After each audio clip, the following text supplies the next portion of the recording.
시간에도 또 하나님 주신 은혜가 우리 가운데 충만하길 소망합니다. 네, 오후 예배 명절 끝이라 많이 안 오실까 했는데 오전도 그렇고 오후도 그렇고 오실 분들은 다 오신 것 같아요.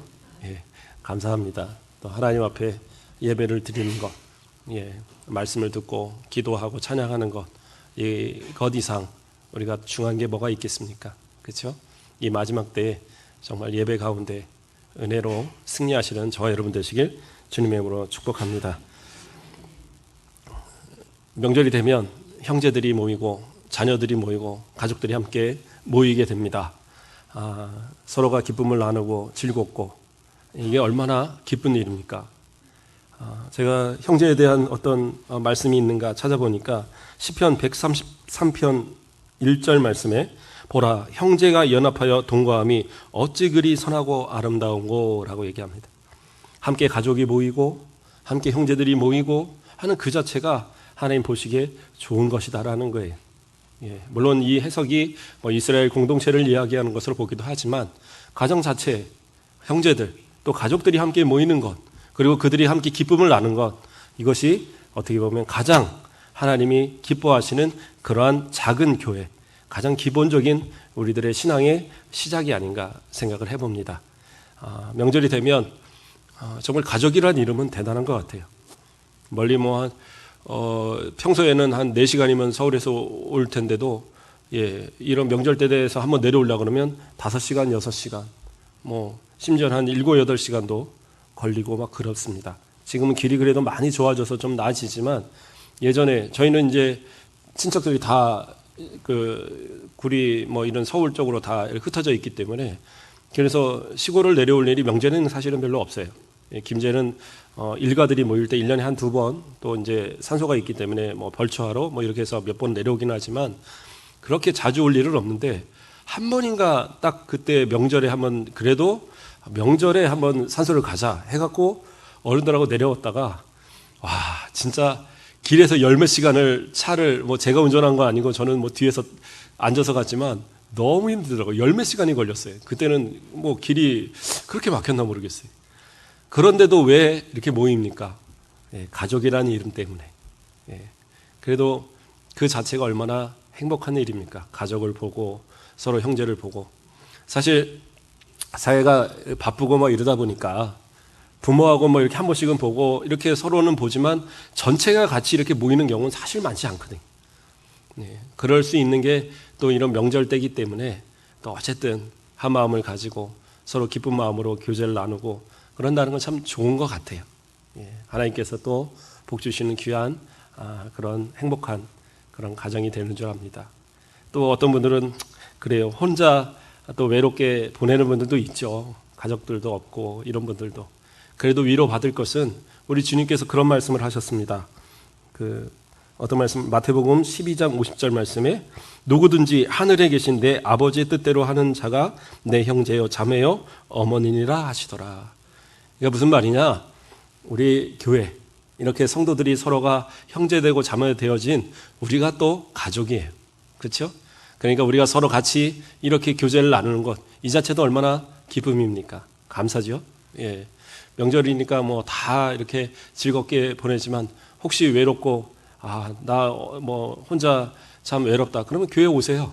오셔서 저하고 같이 뭐라도 하나 이렇게 해먹고 우리 애들은 설날이고 추석이고 관계없어요. 떡국이면 최고라서 떡국 끓여달라고 그래서 같이 떡국 끓여 먹고 그랬는데 어쨌든 그 음식을 나누고 하는 거 좋은 것 같아요.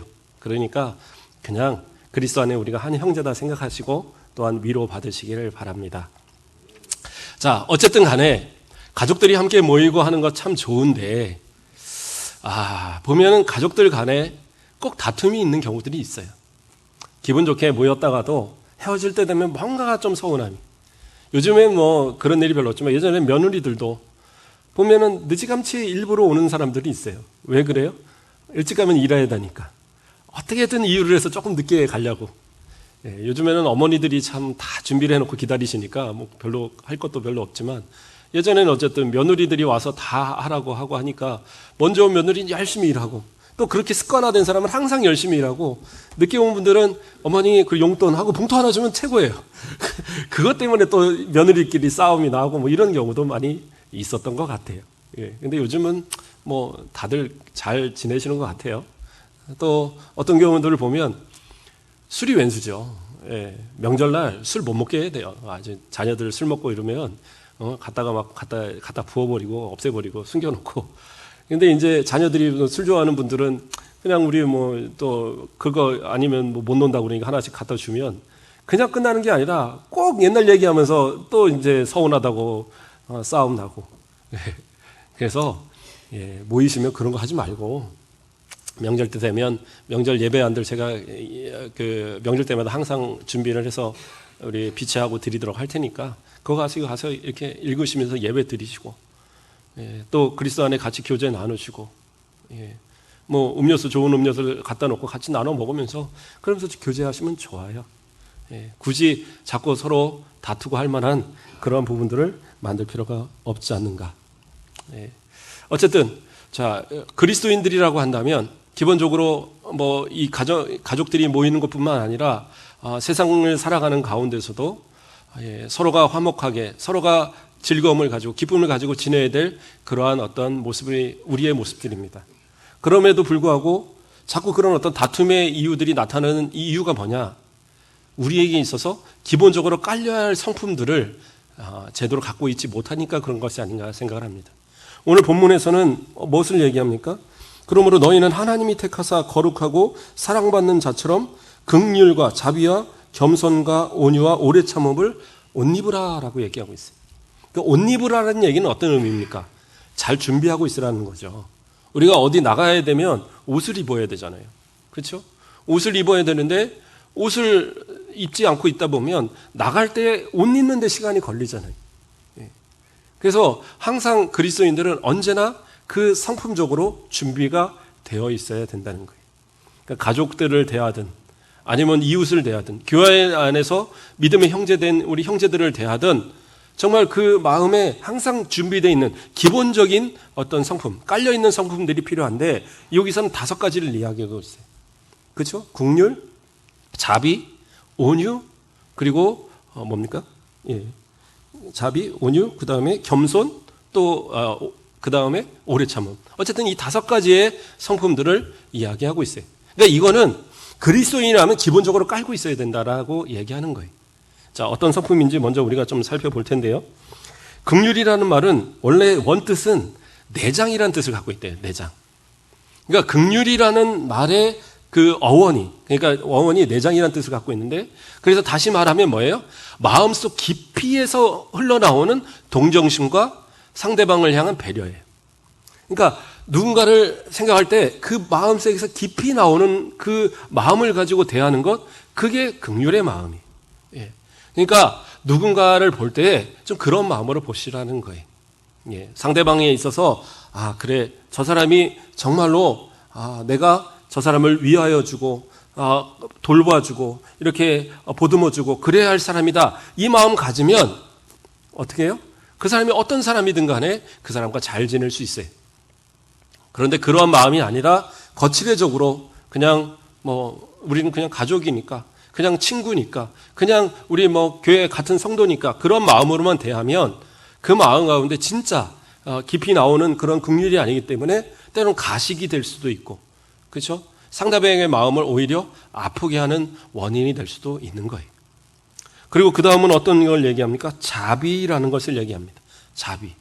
자비는 뭐예요? 많은 사람들을 향해서 부드럽고 친절하게 대하는 그러한 어떤 베품이 되어지겠죠. 이것은 하나님께서 우리를 향하여 값없이 주시는 은혜, 이런 것을 표현할 때 자비란 말을 표현합니다. 그런데 이것이 우리의 마음 가운데 성품으로 가져야 된다는 건 뭐냐? 우리가 다른 사람을 향해서도 그렇게 어떤 대가나 어떤 그런 계산이 아닌 정말 친절하고 부드러운 마음으로 그 사람들에게 베풀 수 있는 것, 그러한 모습이 자비의 모습이 되는 겁니다. 또 성도들은 어떠한 모습이나 겸손해야 된다는 겁니다. 겸손이란 말은 우리가 잘 알죠. 하나님 앞에서나 사람 앞에서나 나를 낮추고 나를 교만하게 높이지 않는 것, 그게 겸손이에요. 언제나 나를 먼저 낮추는 것. 그러니까 다른 사람들을 향하여 바라볼 때 그 사람이 어떤 배경이나 학력이나 이런 것에 생각하지 마시고, 아, 그도 사랑하는 하나님의 자녀구나 생각하면, 그러면 어떻게 해요? 그 사람을 다 높일 수 있는 거예요. 나를 낮춘다고. 그래서 내가 나를 낮춘다고 해서 진짜 낮아지느냐? 아니요. 내가 나를 낮추면 낮출수록 하나님은 나를 높여주시는 거예요. 그렇기 때문에 우리는 겸손해야 됩니다. 또 뭐가 나옵니까? 온유라는 단어. 제가 여러 번 설명을 했지만 야생마가 길들여지기 전에는 마음껏 뛰어놀아요. 그런데 그 야생마를 잡아다가 훈련을 시키면 주인 앞에 순종하는 거예요. 그 온유라는 것은 어떤 거냐? 자신이 그렇게 마음대로 할 수 있는 그런 어떤 것들을 다 절제하고 정말 하나님의 뜻에 순종하며 나아가는 것. 그러한 것이 온유의 모습이다라는 거예요. 그리고 마지막으로 오래 참음이라는 단어는 이것은 어떤 얘기냐면 이거는 원래는 환자들이 오랜 질병 가운데 병에 이게 낫는다는 어떤 소망이 약해질 때 그 마음이 약해지지 않고 하나님을 의지하고 끝까지 참아가는 것. 그렇죠? 의사를 믿고 끝까지 그 치료에 참여하는 것. 하나님을 믿고 끝까지 그 치료의 과정을 이어가는 것. 이게 오래 참음이란 단어라고 그러더라고요. 그러니까 우리 성도들의 마음 가운데 어떠한 상황이 돼도 좌절하거나 쉽게 분노하거나 쉽게 어떠한 것을 버려버리거나 그게 아니라 끝까지 오래오래 기다리고 인내할 수 있는 것. 그게 오래 참음의 모습이에요. 자, 이 5가지의 모습은 성도들에게 예수 그리스도를 믿는 성도라면 기본적으로 갖고 있어야 될 그러한 모습이다라는 거예요. 또한 그러한 모습을 가진 성도들은 어떻게 그러한 모습을 가질 수 있느냐? 그에 앞서서 뭐라고 나옵니까? 너희는 하나님이 택하사 거룩하고 사랑받는 자처럼이라고 얘기하고 있어요. 그러니까 하나님께서 택하신 사람, 택하셔서 하나님이 거룩하게 구별한 사람, 구별시켜서 그 사람을 어떻게 만들어요? 거룩하고 사랑받는 자. 내 공로가 아니라 내 노력이 아니라 하나님께서 우리를 전적인 그 사랑으로 예수 그리스도까지 보내시는 그 사랑으로 예수님께서는 자신까지 포기하시는 그 사랑으로 우리를 사랑하셔서 그 사랑을 받게 하신 그러한 사람. 그러한 사람은 자연적으로 이 성품들이 생길 수밖에 없다라는 거예요. 그렇죠? 사랑도 받아본 사람이 사랑하는 겁니다. 그렇죠? 어떤 분들 보면 인색한 분들이 있어요. 돈도 많은데 보면 남한테 이렇게 베풀 줄 잘 모르고, 그렇죠? 같이 뭐 식사를 해도 항상 자기는 얻어먹는데 한 번도 이렇게 베풀지 않는 분들도 있어요. 물론 능력이 안 되고 가난해서 그러면 이해하죠. 다 이해합니다, 서로가. 그런데 제일 잘 살고 제일 돈도 많으면서 못하는 분들이 있어요. 왜? 본인이 그렇게 받아보지 않아서 그런 거예요. 열심히 노력해서 그냥 돈 쌓을 줄 아는데 쓸 줄도 잘 몰라요. 경우에 그 돈 누가 써요? 자식들만 펑펑 쓰는 거예요. 그러니까 그 재벌 기업 그 3세들, 손자들 이런 사람들 아쉬워 본 적이 없는 사람들이거든요. 어려서부터 최고의 대우와 최고의 모든 것을 다 누리며 살았어요. 그러니까 그냥 막 쓰고 다니는 거예요. 그리고 마약 토하고 막 그러고. 근데 그 할아버지들은 1세대 그 기업가들은요. 대부분 보면 되게 겸손하대요. 아니 검소하대요. 집에서 쓸지도 잘 모른대요. 그러니까 오히려 누가 잘 누리는 거냐? 집안에서 그 있는 가정부들 뭐 이런 분들이 오히려 누리는 거예요. 냉장고 열어보면 막 먹을 것을 쌓여 있으니까 끈에다가 다 해서 음식 만들어 먹고 그러면서 하루 보내고.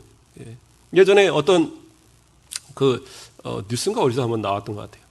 그 영상이 나오는데 그 CCTV를 이제 주인이 한번 돌려본 거예요. 그냥 무심코 돌려봤는지 모르겠는데 본인은 큰 저택을 만들어 놓고 아침 일찍 출근했다가 저녁 늦게 와서 그 잠 한번 자고 나가는 거예요. 그러니까 미국에선가 어디 있는 건데. 근데 거기 이제 그 가정부로 온 분들은 아침에 와갖고 열심히 청소해 놓고 낮에 TV 자고 가서 수영장에서 수영을 한번 하고 올라와서 다시 이제 또 이제 하고 그리고 저녁에 정리 좀 해놓고 가는 거예요. 그러면 누가 그걸 누리는 거예요? 죽어라 쌓아놓지만 여기에 누리는 것은 다른 사람이 누려버리게 되는 거예요. 그런데 우리 인생이 좀 그렇게 사는 분들이 너무 많은 것 같아요.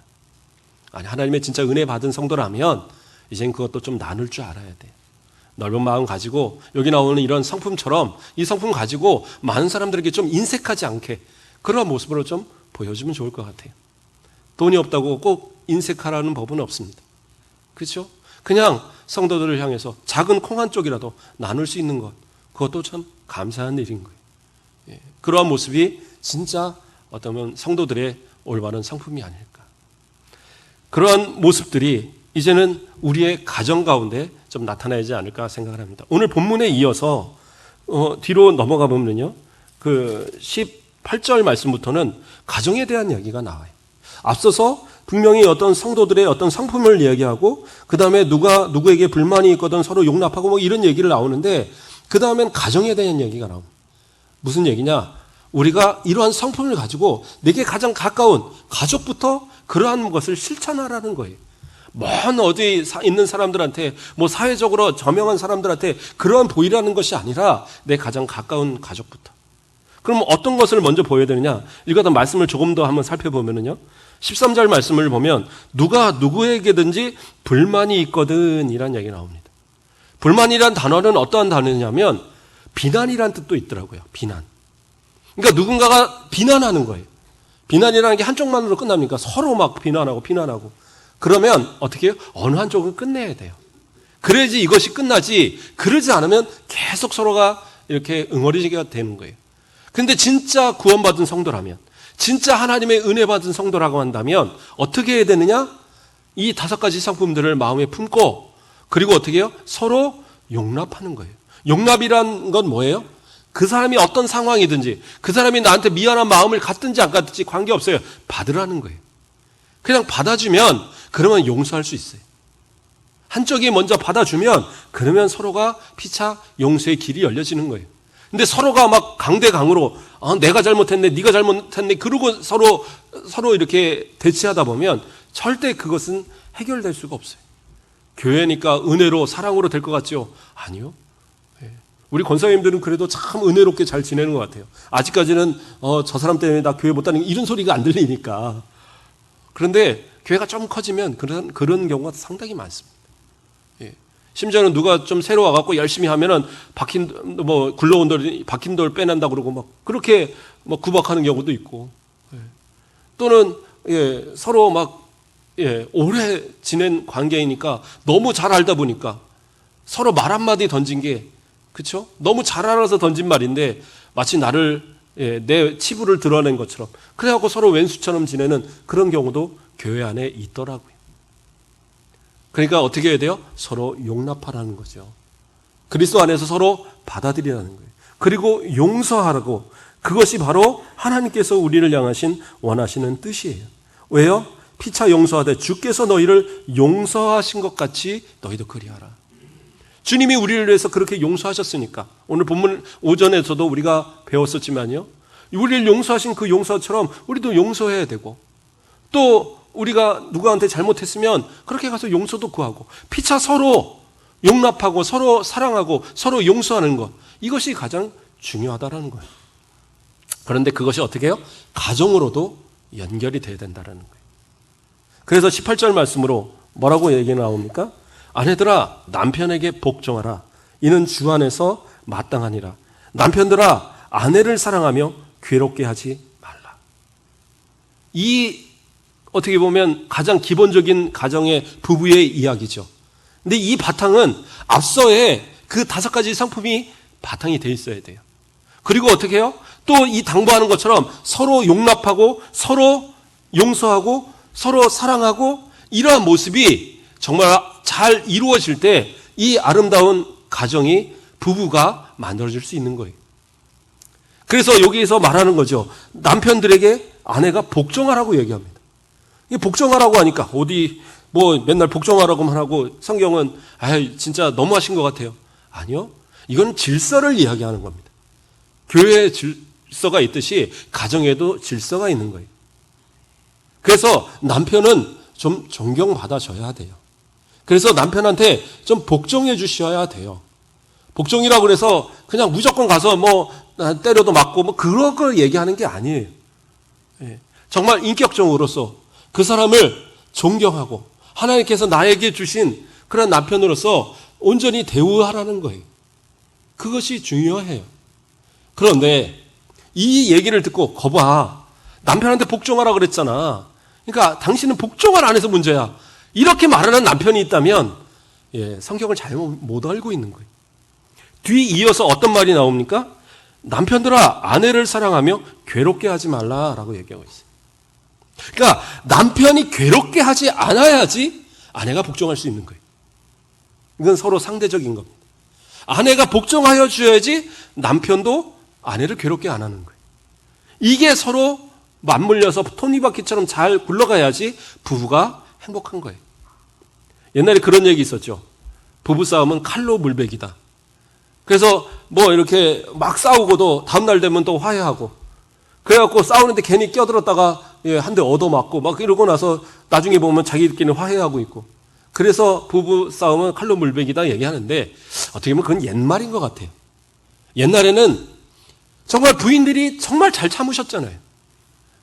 남편한테 좀 서운해도 참고 자식 때문에 참고 그렇죠? 때로는 뭐 친정 식구들 보기 창피해서도 참고 또 이혼해서 나아가면 옛날 같으면 부인들이 혼자 살 수 없는 그런 환경이니까 그래서도 참고 자식들 장가갈 때까지만 전 참자 해도 참고 장가가고 나니까 아기 날 때까지는 좀 참아보자 손주 날 때까지 참아보다 또 참고 손주 또 이렇게 보니까 좀 재롱 보다 보니까 또 그러다 보니까 나이가 60이 넘고 70이 되고 이제는 어쩔 수 없어서 참고 그러니까 어떻게 보면 그나마 이렇게 살지 않았는가. 근데 요즘 부인들이 어찌 그럽니까? 요즘에는 남편 마음에 안 들면 어디서 그러고 이제 바로 이혼해버리잖아요. 요즘은 그 시대가 그래요. 그러니까 요즘은 시어머니들이 며느리 눈치 본다 그러잖아요. 내가 혹시 잘못해갖고 우리 아들이 부인한테 그 며느리한테 쫓겨날까봐 오히려 걱정하는 시대가 되었다. 참 우리 어머니들만 좀 서글픈 시대가 아닌가. 그럼에도 부부가 서로 행복하기 위해서는 중요한 건 뭐냐? 서로가 자신의 그 질서를 지킬 수 있어야 돼. 그 질서의 바탕은 뭐예요? 여기서 말하는 사랑이라는 것이 있어야 되겠죠. 사랑은 모든 것을 매는 띠라고 이야기하고 있잖아요. 그런데 중요한 건 뭐예요? 아내는 남편에게 복종하셔야 되고 복종함으로써 그 남편이 자신이 가정에서의 역할을 감당할 수 있도록 그렇게 해주셔야 돼요. 남편의 역할을 자꾸 아내가 빼앗으니까 남편이 점점 그 가정에서의 본인의 역할을 하지 않는 거예요. 모든 결정을 할 때 아내들이 마음대로 결정하지 마세요. 남편에게 항상 물어보셔야 돼요. 남편을 결정권자로 자꾸 세워주셔야 돼요. 그런데 다 일 처리해놓고 마지막에서 이거 한다? 그러면 어떻게 해요? 그건 통보죠. 그런 식으로 일을 처리하면 남편은 가면 갈수록 아내하고 대화가 사라집니다. 그리고 어떻게 해요? 밖으로만 돌고 친구들 만나러 다니고 심지어는 바람 피고 그런 모습이 자꾸 생기는 거예요. 그러면 또 한편으로는 아내가 그렇게 복종하지 못하고 아내가 가정에서 남편을 세우지 못하는 이유는 뭐냐? 남편이 아내를 괴롭게 하기 때문에. 그러니까 남편도 생각해 보셔야 돼요. 내가 내 아내에게 괴로운 존재인가? 그래서 한동안 그 유행한 말이 있었잖아요. 일시기, 두시기, 삼시세끼 뭐 이러면서 하루에 한 끼를 집에서 먹으면 일시기, 두 끼를 먹으면 두시기, 세 끼를 먹으면 삼시세끼 뭐 이런다고 그런 얘기도 막 돌고 그랬어요. 남편이 그만큼 대우를 못 받는 그런 시대가 됐죠. 그런데 중요한 건 뭐예요? 그 남편이 어떤 모습으로 아내에게 이제까지 했느냐가 중요한 거예요. 정말 남편으로 역할을 아내에게 제대로 하고 남편이 아내를 사랑하고 남편이 아내에게 정말로 그 사랑을 느끼도록 해줬다면 그 아내가 그렇게 하겠어요? 전에 있던 교회에 집사님 한 분이 새벽에 항상 출근을 해요. 본인이 사장이니까 꼭 그러지 않아도 되는데 그분은 막 한 새벽 5시, 6시에 막 출근을 해요. 그러면 어떻게 해요? 아침을 어떻게 먹을 수 있겠어요? 그런데 그 권사님이 아침마다 일어나서 밥을 해서 주는 거예요. 그래서 한번 물어봤어요. 아니, 그냥 아침에 알아서 먹고 나가라 그러지 왜 뭐 그렇게 새벽마다 밥을 꼭 해서 반찬을 차려갖고 해줍니까? 하니까 이 권사님 하는 얘기가 이것은 내가 가정에서 남편에게 하는 의무라고 나는 생각합니다. 아내라면 당연히 남편이 일하러 가는데 밥 한 끼 해주는 것. 그렇죠? 그것이 당연한 거 아닙니까? 그 마음이 정말 진짜 감사하더라고요. 그렇게 말하는 모습. 그러니까 어떻게 해요? 그렇게 하니까 남편이 당당한 거예요. 밖에 나가서 당당하고. 그리고 어떻게 해요? 가정에 충실한 남편이 되는 거예요. 밖에 나가서 막 돌아다니고 이러지 않고 언제나 저녁을 되도록이면 교회에서 집에 와서 먹으려고 애를 쓰고 수요일이든 금요일이든 교회 와서 예배 드리려고 정말 열심을 다해서 달려와서 같이 예배 드리고 그러한 남편이 되어지더라고요. 그러한 관계가 어떻게 해요? 이러한 서로의 질서들을 지켜갈 때 가능하다는 거예요. 그러니까 남편들이 때로는 아내를 위해서 좀 이벤트도 해주세요. 뭐 특별한 이벤트 말고 오늘은 내가 설거지 한번 해볼까? 그래갖고 설거지도 한번 해보시고. 그러면 어떻게 해요? 그 다음부터는 밥 먹고 숟가락 던져놓고 가는 일이 없어요. 반찬 타박하는 일도 없고 그거 와서 딱 먹고 나면 설거지 갖다가 싱크대에 얹어놓고 이런 것도 하게 된단 말이에요. 근데 생전 안 해보니까 밥 먹고 나면 몸만 사라지고 그걸 또 배워서 자녀들도 그대로 하고 이제 그렇게 되는 거죠. 그렇죠? 때로는 집안 청소도 또 한번 해보는 거예요. 집안 청소도 안 해보니까 어떻게 돼요? 빨래 같은 것도 아무데나 던져놓고 양말 같은 거 막 구석에 갖다 박아놓고 그렇죠? 쓰레기 같은 거 막 아무데나 던져놓고 그렇게 되는 거예요. 저도 집안에 청소 가끔 한 번씩 하거든요. 해보니까 쓰레기 떨어지는 게 보이더라고요. 그전에는 안 보였어요. 그런데 보이기 시작하더라고요. 그러니까 그것을 줍게 되고 치우게 되고 애들한테 그전에는 막 쓰레기 널어놔도 아무 소리도 안 했는데 한 번씩 청소해보니까 이제는 야, 좀 치워! 이 소리를 내가 하게 되더라고요. 서로를 위해서 좀 배려해보는 거예요. 나쁘지 않아요. 전에 있던 교회에서 전에 있던 담임 목사님이 그런 설교를 자주 하셨어요. 아내의 역할, 남편의 역할. 그러니까 그 아버님이 원로 장로님이시거든요. 지금 95세인가 96세인가 그러세요. 근데 하도 그런 설교를 하니까 생전 안 하시던 분이 어느 날인가 식사하고 상을 들고 이렇게 그 부엌적으로 오시더래요. 그래 왜 그러냐 그러니까 아휴, 아들이 설교하는데 아버지가 그거 안 지키면 되나 그러고 이제 하면 돼요. 하면 돼. 안 되는 거 없습니다. 남편이 그렇게 배려할 때 아내가 하는 일이 가사 노동이 되지 않고 감사, 기쁨으로 감당하는 일이 된다는 거예요. 그런데 내가 괴로운 마음으로 일을 하게 되면 어떻게 해요? 가정의 일인데도 불구하고 남편을 위한 일인데도 불구하고 아내를 자식들을 위한 일임에도 불구하고 그것이 노동이 돼버린단 말이에요. 노동이 되면서부터는 재미가 없는 거예요. 세상에서 노동하면 돈이라도 받죠. 근데 가정에서 노동하면 어디 돈이라도 받습니까? 물론 월급을 갖다 주나요? 어쨌든 그러나 따로 뭔가 내가 생기는 것도 없는데 그런데 그렇게 해서 좋은 소리 못 들으면 어떻게 하겠어요? 그러니까 남편들도 항상 음식 해주면 타박하지 마시고 감사합니다. 나 같은 죄인을 위해서 이렇게 음식도 해주시다니. 좀 그런 마음도 좀 보여주세요. 또 이렇게만 얘기하니까 남편들 그래 오늘 죽었다 이런 생각하지 마시고 그만큼 내가 사랑을 받는다면 남편을 위해서 헌신하고 자녀를 위해서 헌신하는 모습을 보여주는 것. 그것이 아내의 역할이죠. 그래서 그것이 서로 잘 맞물려 갈 때 그리고 그것이 사랑으로 잘 묶어져 있을 때 그 가정은 행복한 가정으로 아름다운 부부의 모습으로 평생을 살아갈 수 있는 거예요. 그래서 혹시 그럴 리는 없지만 다시 태어나도 이 사람과 살겠습니까? 그러면 네 하고 손들 사람들이 되어지는 거예요. 근데 제가 안 물어보겠어요. 혹시 안 드는 사람들이 있을까 봐. 또 부모와 자식 간에도 마찬가지입니다. 부모와 자식 간에도 20절에서 21절 말씀을 보면 자녀들아 모든 일에 부모에게 순종하라. 이는 주 안에서 기쁘게 하는 것이니라. 아비들아 너희 자녀들을 노엽게 하지 말지니라. 낙심할까 함이라. 자녀들에게 요구되는 건 순종이에요. 순종이라고 해서 무슨 말이든지 다 그냥 무조건 들어라. 그 의미는 아니죠. 주 안에서 하나님 앞에서 그 질서에 순응해서 자식은 부모에게 순종하고 효도하는 게 맞아요. 그런데 부모가 자녀를 대할 때 어떠한 모습으로 대하십니까? 오늘 본문에서 뭐라고 그래요?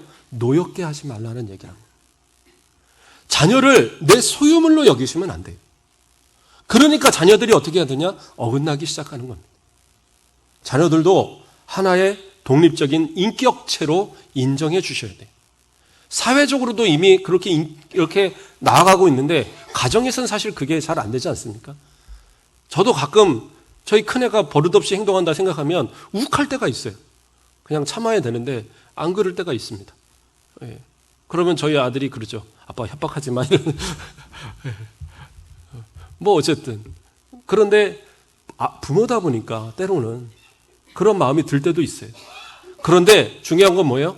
그가 그냥 내 소유물이 아니라 하나님께서 자신의 자녀를 우리에게 맡겨주었다고 생각해 보세요. 우리가 하나님을 아버지라고 부르듯이 우리의 자녀들도 하나님을 아버지라고 부르잖아요. 그러니까 하나님이 그 수많은 부모들 가운데 나에게 맡겨주신 거예요. 저는 가끔 상상을 해봅니다. 예수님을 키운 요셉과 마리아는 어떠한 모습으로, 어떠한 마음으로 예수님을 키웠을까? 뱃속에 가질 때부터 수태고지를 받았잖아요. 천사가 와서 이는 그렇죠? 기묘라 모사라 전능하신 아버지라고 이러면서 막 얘기한 그 사람이에요. 더군다나 어떻게 해요? 아기가 태어났을 때 목자들이 와서 경배를 하고 또 멀리 있는 동방박사들이 예물을 가져가서 경배하고 보통 아기가 아니에요. 근데 이 아기를 키우는 부모의 마음은 어떻겠어요? 내가 아버지니까 내가 어머니니까 그러면서 막 키워주겠어요? 그러지 않았을 것 같아요. 하나님 맡기신 귀한 선물 누구보다도 올바르게 누구보다도 사랑스럽게 키워가야지. 그래서 예수님이 자라가시는 모습을 성경은 뭐라고 기록하느냐? 키와 지혜가 자라감에 하나님과 사람 앞에 사랑받더라라고 얘기하고 있어요. 그러니까 우리가 자녀를 키울 때에 자녀를 그런 마음으로 좀 키워야 될 것 같아요. 내 것이다 생각하니까 자꾸 내 생각대로 강요하고 그러면서 그 마음을 노엽게 만드는 거예요. 그러니까 어떻게 해요? 그 자녀가 나에게 순종하지 않는 자녀가 되어가는 거예요. 점점 부모와 자식이 등을 돌리는 관계가 되어지는 거예요. 하나님의 방법대로 그들을 가르치십시오. 그들을 대할 때도 앞서 말한 이 성품들을 가지고 긍휼의 마음, 그렇죠? 자비의 마음, 겸손의 마음, 온유의 마음, 오래 참음의 마음, 이러한 모습이 내 자녀를 향해서도 똑같이 이루어져야 한다는 거예요. 그 마음들을 받은 그라면, 그리고 더군다나 부모의 사랑으로, 무한한 그 사랑으로 그 자녀에게 주어지면 그 자녀가 어떻게 어긋나고 그 자녀가 어떻게 부모를 실망시키고 어떻게 그 자녀가 세상으로 나아갈 수 있겠어요? 제가 이렇게 목사님이 될 수 있는데 가장 큰 역할을 한 경우 누가 큰 역할을 했겠어요? 저는 언제나 아버지라고 얘기를 합니다. 아버지. 우리 아버지가 특별한 분 아니에요. 돈도 많이 안 버셨어요. 사업하는 것마다 맨날 망해갖고 저는 어렸을 때 맨날 단칸방 돌아다니는 것밖에 얘기 안 나요. 이사도 거의 열 몇 번을 했더라고요. 계산을 해보니까. 그러니까 이사 이렇게 원적 그런 거 하면은 이사 경력 이렇게 쭉 하잖아요. 그럼 한 장이 안 끝나요. 두 장 이렇게 해야지 빽빽하게 나올 정도로 이렇게 이사 경력이 있는데, 그러고 살아서 아버지가 그렇게 저한테 막 베풀어 주신 그런 물질적인 건 별로 없어요. 그럼에도 아버지를 존경하는 건 뭐냐? 아버지가 저를 참 인격적으로 대해 주셨고, 매는 들을 망정, 때로는 그것을 두고 하나님 앞에 기도하는 모습을 보여주셨거든요. 그러한 모습이 제가 하나님의 어떤 사람으로 자라가는데, 그래서 부모의 마음을 실망시키고 싶지 않은 그 마음이 저에겐 되게 컸어요. 그러다 보니까 정직하게 살 수밖에 없더라고요. 다른 친구들하고 막 사고 치러 갈 때 거기 어울려서 사고를 못 치겠더라고요. 왜? 부모가 실망할까 봐. 좀 그런 어떤 관계가 우리 자녀들하고 이루어지면 부모의 기도, 부모의 그 신앙, 부모의 그 간절한 그 소망을 저버릴 수 없는 그러한 마음을 좀 가질 수 있도록 그렇게 자녀를 그리스도의 사랑으로 좀 가르쳐 보십시오. 그러면 그 자녀들이 그렇게 은혜 가운데 잘 클 거예요. 자녀들도 마찬가지입니다. 자녀도 부모를 대할 때에 정말 부모님께 어떻게 해요? 순종하라고 말씀하시는데 그냥 순종으로 끝나지 마시고 정말 부모님 앞에 지켜야 될 도리를 지키시라는 거예요. 용돈을 항상 많이 드려라 그 얘기를 드리는 게 아니에요. 심지어 어떤 사람들은 부모의 재산이 자기 재산인 것으로 여긴 사람들이 있어요. 부모의 재산은 부모의 재산이에요. 요즘은 100세 시대라서 사람들이 어떻게 해요? 되게 오래 살아요. 그래서 아까 우리 116세 얘기했는데 앞으로 우리 권사님들 다 120세 넘게 사실 거잖아요. 아니에요? 그러니까 다 오래오래 사실 것 같아요. 다 건강하게. 그러니까 건강하게 오래 사십시오. 그것이 저의 기도고 새벽에 우리 권사님들 와서 이렇게 기도하시는데 예, 우리 권사님들 오늘 새벽에 그 생각이 문득 들더라고요. 우리 권사님들 돌아가시면 이 새벽에 몇 명 나올까? 예, 예. 우리 젊은 분들도 정 잠 안 오면 한 번씩 새벽 예배 나오세요. 밤새다가 왜 이렇게 잠 안 오나 하고 그 새벽 한 5시 다 돼가는데 야 드디어 잠이 온다 그러고 자지 말고 한 번씩 새벽 예배도 나오시고 그리고 우리 권사님들이 어떻게 기도하시는가도 좀 보시고 자 어쨌든 그 100세가 넘는 시대를 사는데 어떤 분들은 재산 미리 자식들한테 다 줘갖고 정말 힘들게 사시는 분들이 있더라고요. 그렇다고 자식들이 받은 만큼 이렇게 부모에게 이렇게 베푸느냐? 대부분 그러지 않아요. 받아갈 때뿐이고 심지어는 예, 내가 조금 받았다고 더 많이 받은 형제를 시기해요. 미워해요. 또 부모한테 불만을 가져요. 예, 형은 막 공부도 시키고 뭐도 하고 다 했는데 나는 왜 이렇게 이만큼 주고 아니 나는 그래서 나 부모 안 모실 거야. 부모님 나는 이렇게 책임 없어. 예, 낳아주신 것만 해도 은혜입니다. 예, 전 그렇게 생각해요. 예, 길러주신 거는 정말 그 큰 은혜고 예, 어쨌든 결혼시키고 다 부모가 있으니까 한 거잖아요. 그러면 그것으로도 감사할 만한 충분한 이유가 돼요. 그렇지 않겠어요? 하나님 앞에 좀 그러한 어떤 마음 가지고 그래서 성경은 뭐라고 얘기하는 줄 아세요? 내가 부모에게 혹시 예, 뭔가 좀 이게 빌리거나 또는 이렇게 취한 물건들이 뭐 돈이나 이런 것들이 있으면 어떻게 해요? 갚으라고 얘기해요. 잠언 28장 24절을 봉독해 드립니다. 부모의 물건을 도적질하고도 죄가 아니라 하는 자는 멸망받게 하는 자의 동륜이라. 부모의 것을 도적질한다는 게 뭐예요? 예, 몰래 갖고 가는 것도 말할 수 있지만 그거 엄마 나 필요하니까 그건 좀 빌려줘 내가 줄게 그러고 모른 척해요. 그러면 안 돼요. 예, 갚으셔야죠. 부모 것도. 예, 안 되면 이자까지라도 갚으셔야 돼요. 지금 내가 형편이 안 되는 건 부모도 알아요. 그렇다고 지금 막 이자해서 갚아라 그럴 부모는 없죠. 그렇다고 해서 그거를 당연하게 여기면 안 돼요. 어떻게 하면 더 받을까 그런 생각하지 마세요. 부모는 하고 자식하고는요 결혼하는 딱 그 순간 독립인 거예요. 그렇죠? 그래서 성경은 뭐라고 그래요? 창세기에서 뭐라고 얘기합니까? 2장 24절 말씀에 이러므로 남자가 부모를 떠나 그의 아내와 합하여 둘이 한 몸을 이룰지니라 얘기하고 있어요. 그러니까 결혼이라는 건 뭐예요? 부모를 떠나는 거예요. 부모를 떠난다는 건 뭐예요? 경제적으로도 독립하는 거예요. 물론 경제적으로 독립할 형편이 안 돼서 같이 사는 경우도 있죠. 예, 저도 한 6년 이상 부모님하고 같이 이렇게 결혼하고 같이 사는 것 같아요. 그래서 저희가 전도사 때 막 이럴 때니까 뭐 돈도 없고 그러면 어머니가 그냥 야 용환아 용돈 줄게. 그러고 이제 돈 주시면 그 애가 뭐 그 돈 받고 뭐에다 써요 애기가. 그러면 이제 아내가 그걸 바꿔서 쓰고 뭐 제가 쓰고 그랬던 이제 그렇게 한 5년 살았어요. 6년인가 살았어요. 그러니까 다른 사람들이 보면 아유 부모님을 모시고 살다니 아니요 우리는 얹혀 살고 있습니다. 어쩔 수 없는 경우도 있죠. 그런데 중요한 건 뭐예요? 독립을 시키시는 게 중요해요. 내 품에서 떠나간 이상은 금전적으로도 내가 죽을 때가 돼서 주지 않는 이상은 정말 웬만하면 주지 않는 게 오히려 자녀를 위하는 겁니다. 그 자녀가 정말 힘든 경우가 있으면 도와줘야 되겠죠. 그건 분명히 도와줘야 되는 거지만 그러나 자녀가 무슨 사업자금 또 자녀가 뭐를 해서 막 요구하고 그런 것을 당연히 여길 때 그것을 자꾸 해주면 부모가 자식한테 어떤 뭐라고 그럴까요? 나중에 효도를 받을 거라 생각하는데 절대 그렇지 않습니다. 오히려 그거 갖고 있는 사람이 효도받아요.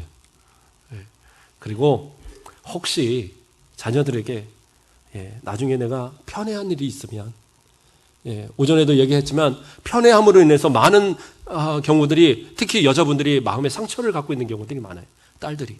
그러면 나중에 아예 그냥 자식들한테도 얘기해주세요. 내가 죽으면 이 재산의 이 부분은 희생하고 정말 손해본 이 자식한테 내가 다 주겠다. 한번 해놓으세요. 누구도 불만 못해요. 미리 다 그렇게 해놓으면. 그리고 그 어쨌든 마음의 상처들을 좀 치유하셔야 돼요. 부모하고 자식 간에 정말 그러한 자신들의 역할들을 잘 해나갈 때에 그것이 진짜 그리스도인들의 아름다운 가정 그리고 작은 교회의 역할을 가정이 감당할 수 있는 거예요. 형제들도 마찬가지입니다. 형제들도 우리가 처음에 읽었던 본문처럼 서로 간에 그렇게 함께 연합하는 것이 그것이 참 아름답고 좋은 모습이죠. 그런데 그 모습들을 정말 은혜 가운데 서로가 잘 지켜가야 된다는 사실이에요. 요한일서 4장 20절 말씀을 보면 누구든지 하나님을 사랑하노라 하고 그 형제를 미워하면 이는 거짓말하는 자니 보는 바 그 형제를 사랑하지 아니하는 자는 보지 못하는 바 하나님을 사랑할 수 없다. 물론 그리스도 안에 형제들 이야기하는 거지만 실제적인 가정의 형제들도 마찬가지. 내가 하나님을 사랑한다 그러놓고 내 형제를 사랑하지 못해요? 그거 거짓말이라고 그러잖아요. 서로가 서로 사랑하셔야 돼요. 혹시 서운한 게 있을 수 있어요. 우리 오빠는 더 많이 받았잖아요. 누구는 더 많이 얻었잖아요. 그 마음에 품지 마세요. 옛날엔 다 그럴 수 있었어요. 큰애가 잘 돼야지 남은 동생들 잘 되는 줄 알았어요. 그때는 그러셨잖아요. 그런데 그게 마음같이 안 됐을 뿐이에요. 그러니까 이해해 주세요. 그리고 부모의 마음을 이해하시고 형제들 가운데 서로 위하시고 혹시 내가 더 많이 받은 사람이 있으면 동생들을 위해서도 좀 책임도 져가시고 그런 어떤 또 며느리 들어와서 아니 나는 모르는 일인데 그러지 마세요. 그것도 역할이에요. 내 사랑하는 남편이 장남이면 장남의 역할도 같이 감당하셔야 돼요. 그것이 옳은 모습입니다. 그래서 서로가 아름다운 그런 형제의 모습들을 가져가는 것. 그것이 바로 이 앞서서 말한 성품들, 5가지 성품들, 그리고 그리스도의 사랑, 이러한 것들을 가지고 서로가 용납하고 서로 용서하고 하나 되어질 때 진짜 아름다운 형제의 모습이 되어지는 것이에요. 이 가정에서의 모습이 확장되어져서 교회 안에서 더 나아가서는 사회에서 정말 모든 사람을 대할 때 그러한 모습으로 나아갈 때 그 사람이 진짜 성공하는 사람, 그 사람이 진짜 하나님의 은혜로 살아가는 사람이 되어지는 거예요. 가정에서 제 역할을 감당 못하면서 밖에서만 칭찬받는 사람이다? 그건 가식적인 사람이에요. 결코 그 사람은 하나님 앞에도 칭찬받을 사람 아니에요. 내가 그리스도인이라고 한다면 내 안에 그리스도의 성품을, 내가 그리스도인으로서 가져야 될 성품을 뭐예요? 지금까지 말씀드린 이 말씀, 긍휼의 마음, 그렇죠?